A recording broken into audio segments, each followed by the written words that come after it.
how can we engage communities? How can a city share information, invite a broad range of voices, and really learn what people want and need?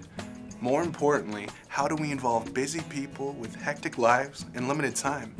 These were the questions the City of Eugene asked themselves when they set out to plan for the next decade of parks and recreation in Eugene. They decided to do things a little differently and surprised even themselves, hearing from over 7,000 people in the process. Every 10 years, it's important for us to take a look at where we are, where we're going, and how we want to get there. And so it's important for us to really understand the community values by going out and talking to folks and meeting them where they live, work, and play.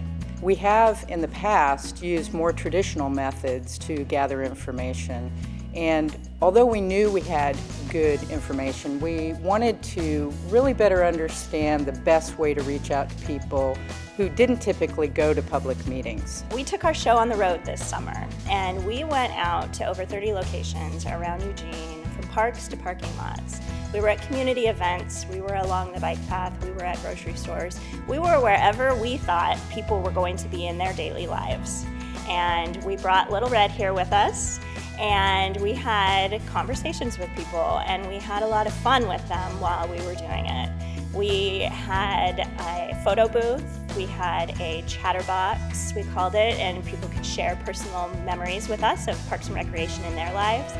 And we had free ice cream.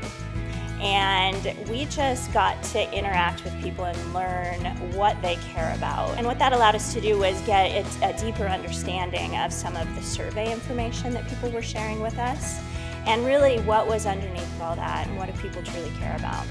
We implemented a lot of community engagement strategies through this process, some of them a little more traditional and some of them a little outside of the box. And the combined effort of those, I think, really spelled success for us in learning truly what our community wants.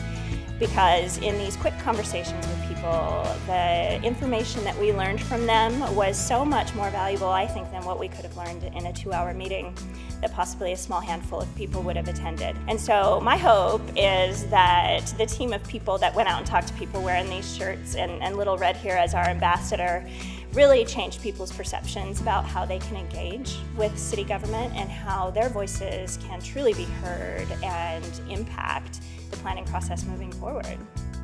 We wanted to make sure that we were reaching parts of the community that sometimes can be underrepresented.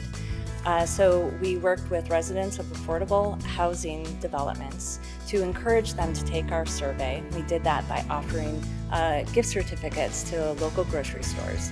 We also worked with the local Latino community to make sure we were hearing from them. We know that they are the fastest growing part of our population, and that from previous research we've heard that there are barriers to them feeling welcome in our parks and recreation facilities. We wanted to change that. We worked with the city's Office of Human Rights and Neighborhood Involvement, with the University of Oregon, and with a public engagement specialist to go out to where people were, to engage them in creative play and have informal discussions that really led to some terrific information and findings that we can act on. We sat down with a lot of community members just in one-on-one conversations. We talked with stakeholders, we talked with our staff to get their expertise about what should be happening with our system and into the future. We combined all of this with some technical analysis. Technical analysis included mapping our system to understand the geographic distribution of our services and where the gaps are. We also compared our system to other communities through benchmarking to see how we measure up. We looked at trends across the country, regionally and locally, to see what the future may hold. And all of this is combined into a needs assessment that really thoroughly explains what our system's strengths are, what our challenges are, and opportunities for the future.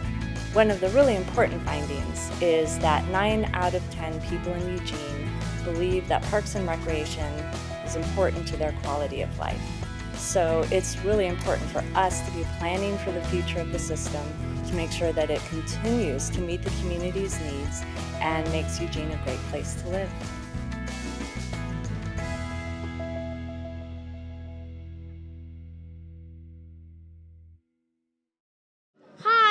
name is Dante, and my favorite place to go to is Amazon Pool. And I like Amazon Pool because there's like tons of slides, and every Monday and Wednesday they have this obstacle course, like a floaty thing, and it's really cool. They also have like this really high cement drop, and I really like it. And Amazon Pool is just so fun where you can just swim and have a good time. When I was in middle school, that's many years ago, I went on a trip to climb Three Finger Jack through the Amazon Community Center, and as a youth it was a fun, safe, kind of wild thing to do that was within our family's budget. I really appreciate that about Eugene Recreation. Hi, my name is Kayana, and I think the most beautiful spot in Eugene is the top of Spencer's Butte when it's sunset. Last time I hiked there, we got dirty on the way up and then watched the sunset on one of the rocks. And then when we came down, it was dark, and we laid on the car and looked at the stars.